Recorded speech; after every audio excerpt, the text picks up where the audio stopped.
friend Kaide. She has been taking care of Kaide ever since he has lost his family. The couple has a brief chat and goes to school, but are harassed by a fanboy who challenges Rin openly for Kaida's life. However, Kaida says she's given her body and soul to Rin, and it makes him faint.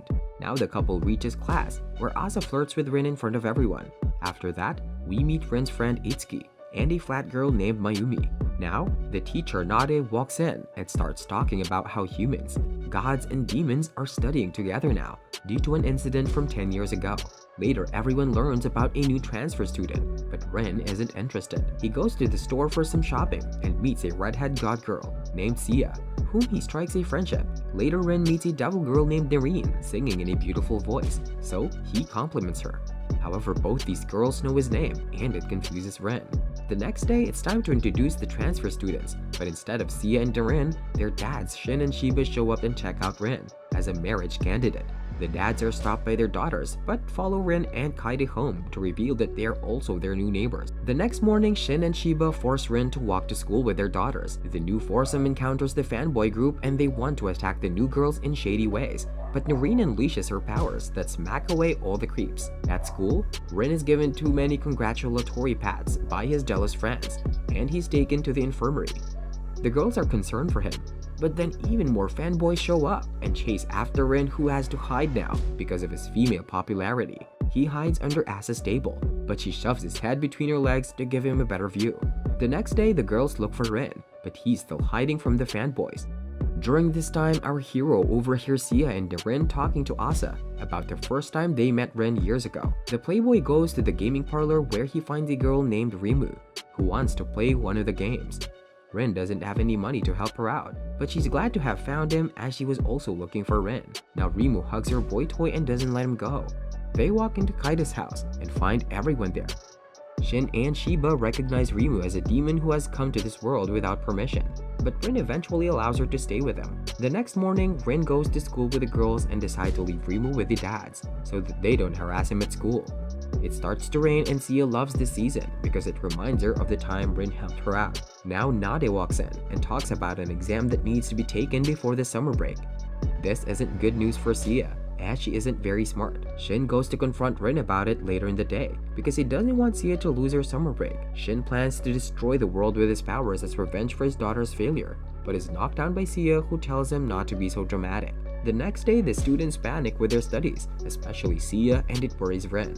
He goes to help her with her studies at home so that she can pass her exams. This is when Sia reveals the first time they had met when they were kids. The god girl gets close and comfy with Rin, especially after he claims to remember everything. It's time for the exams, and Rin is happy with his progress despite Itsuki's taunts.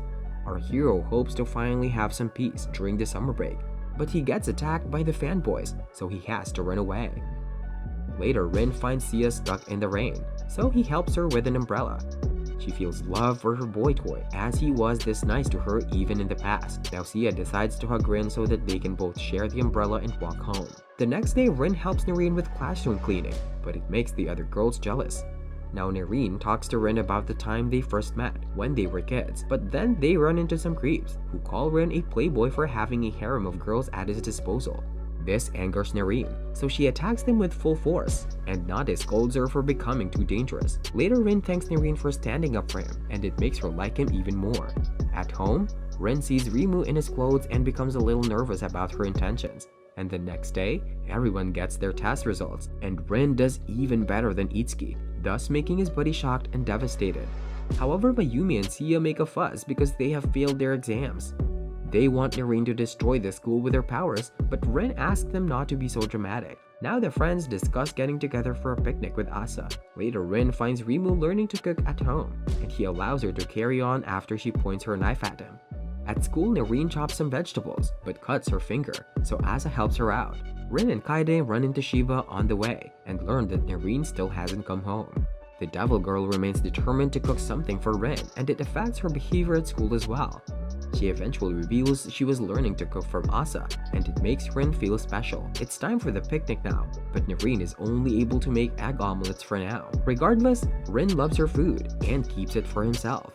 At night, Rin has a dream about the first time he met Kaide and panics, but luckily wakes up to see his mistress in front of him. Our hero compliments Kaide for all the work she's been doing, but then the house starts to shake. The others panic while Remo remains calm till it's over. During school, the fanboys bully Rin again, so the girls come to his rescue once again. This makes Kaide jealous because she can't defend him. She tries an attack with her umbrella, but it gets stuck in the fence. Now Nerine makes a lot of omelets for Rin and he is forced to eat them.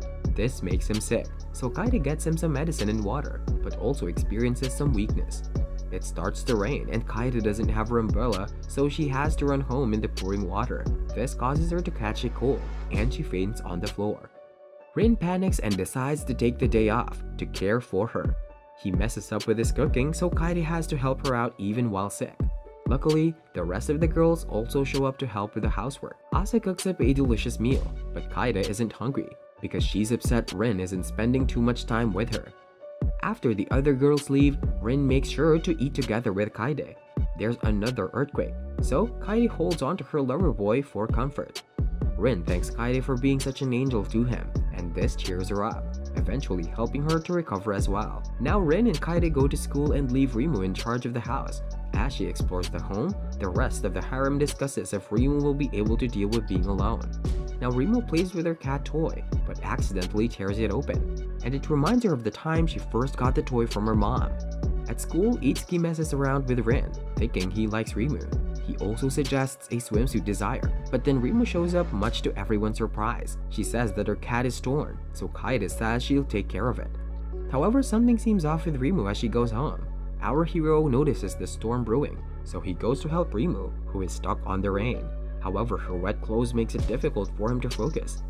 Later, Remu's cat gets fixed and then the harem takes her out for some underwear shopping. They suggest all kinds of spicy outfits to the accidental Playboy, so he runs out of the store to calm himself down.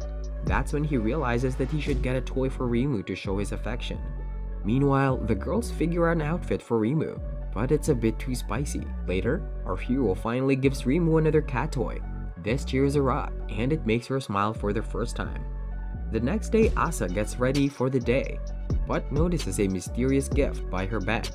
She meets her mom downstairs and gets teased about having a boyfriend. Now Asa and her friend Karehag discuss some part-time work, and then they run into a handsome boy named Takizawa, who is rumored to be Asa's new boyfriend.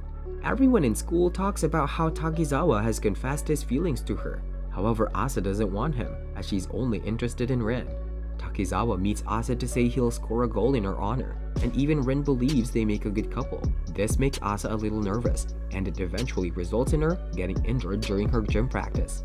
Takizawa shows up to check on Asa and offers to walk her home, but she wants to go with Rin because he lives closer to her house. Later, the couple enters Asa's room, and she goes to change. Asa tempts Rin to come peek at her, but he catches his mistress in the middle of an unattractive act, and it makes things awkward. Asa breaks this silence by saying she's always been jealous of Kaide because she is close to Rin. Our hero reassures Asa that she will find her Mr. Right, but she plays around with him and it leads to a spicy situation. However, Asa's mom shows up, so she has to act as if she was just teasing Rin. The summer break has started, so Sia wakes up Rin and suggests going on a date. Later, she reads an astrology magazine and wonders whether Rin likes her or not. Eventually, Sia decides to find the right underwear to seduce Rin, but her dad walks in accidentally and is smacked for not knocking. Now Shin and Shiba argue over which of their daughters will eventually get to marry Rin. At night, Sia and Rin go to a karaoke bar, but run into Mayumi over there. She starts to act worse than a paparazzi reporter, so the couple runs away. Rin and Sia go shopping, but are caught by Itsuki and Doreen, so they have to make another escape. Now the couple lands up inside a gaming parlor, but they find both Kaide and Remu there. Sia is upset that she isn't getting to spend any private time with her boy toy, so she decides to share a lovey-dovey drink with them at a maid cafe.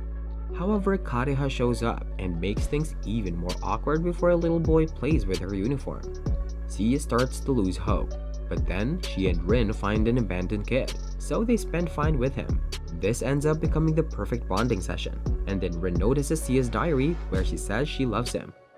Later, the couple looks upon the romantic sky while holding hands in their classroom. The next day, our heroes go to the beach to have some fun, and the boys have a field day looking at the girls in their swimsuits. Sia impresses Rin with her body, but Noreen turns out to look even better. Mayumi gets jealous because she is quite flat, and then Rin has some fun with Sia and Noreen. A huge wave splashes on them and it leads to Noreen getting seductively close to her boy toy. Things get even more exciting when Asa loses her top, so Rin has to help her, even though it means she has to rub her body on him. Sia and Noreen catch their Playboy in the middle of this lecherous act, so Asa has to vouch for him. Later, everyone enjoys a hefty meal and takes some rest, but then Sia and Rin get taken away by the waves. The couple makes it back to the shore, but can't find anyone, so they try to look for them. This turns out to be a mysterious land, so Sia gets scared and holds on to Rin. He carries her on his back, and then they get cute next to a spring. However, they notice a monster nearby and run away. Sia and Rin declare that they are on an alien land with no escape, thinking that they are the Adam and Eve of this world. The couple decides to kiss, but are found by their friends who reveal that they simply drifted to the other side of the beach. Sia starts dreaming about marrying Rin, while Shin is proud of her for finally becoming a woman. However, this makes the other girls of our hero's harem jealous. Sia and Rin check out some puppies while Shin and Rimu go shopping for Sia's wedding dress. The rumors spread all over town and everyone looks at the couple as if they're married already. Suddenly, Sia and Rin are greeted by Mayumi, who confronts them about their marriage. This confuses them, and things only get worse when the fanboys attack the Playboy for stealing their babe. Kaide is shown to be in a bad mood as she behaves distant from Rin at home due to this announcement. The weather gets gloomy, so Noreen convinces Rin to go walking with her for the evening. Later, she takes him to the swing where they first met as kids. Here, Noreen reveals that she loves Rin and bursts into tears. Sia happens to walk in on them, and this makes her conflicted at home. Shin walks into Sia's room and shows her a wedding dress, so she savagely thrashes him up for being insensitive. At night, Sia tells Rin that she will only become his wife when she has the approval of the rest of the harem. With the supplementary class over, Mayumi can finally enjoy the summer break. However, she bumps into Rin and he gets a glimpse of her underwear. Mayumi feels upset, so she tries opening his zipper but gets caught by the rest of the harem. She becomes very conscious when she realizes how flat she is, so she goes to Kareha's maid cafe for some ice cream. However, Mayumi is out of cash, so she needs to work at the cafe to pay for her bill. She has a hard time at first, especially when the customers keep dropping their mugs to see her bend over. Luckily, Kareha helps Mayumi by taking over from her. Unfortunately, she also has to deal with a creepy kid who pulls skirts. Later, Rin bumps into Mayumi and reveals he had her wallet all along. A flashback shows how the wallet was actually discovered by Nade, who went on to give it to Rin. The teacher shows us a glimpse of her own tiresome life, and then she meets Mayumi, so they decide to have a nice bath together. The next day, Rin wants to make more plans for the summer break, but Noreen reminds them there's homework to do. She tries to distract her Playboy with her seductive outfit, so Sia gets in on the act. The students get into an intense studying session, but Rin manages to finish all his homework within a few hours. He goes out for some fresh air and bumps into Asa, who wants to know his marriage status. Meanwhile, Rimu and Kaede clean up the house, but Rimu realizes that she has ice powers. This causes a fever and she collapses. It worries Rin, so he asks for a solution, but neither Sia nor Noreen can help with an answer. Our hero goes to Shen and Shiba for help, so they reveal that Rimu is actually an artificial life form who was created as a part of an experiment. Rin learns that he can save Rimu by sending her to the Devil World, but Rimu refuses his request. Conflicted and confused, our hero begs her to go back to the Devil World with Shin and Shiba. Rimu reluctantly agrees and bids an emotional farewell to Rin and Kaede. However, the dads decide to keep her in a chamber, as they don't intend on bringing her back to the human world. And that's the end of part 1. Like, share, and subscribe if you want to see part 2 soon. See you later!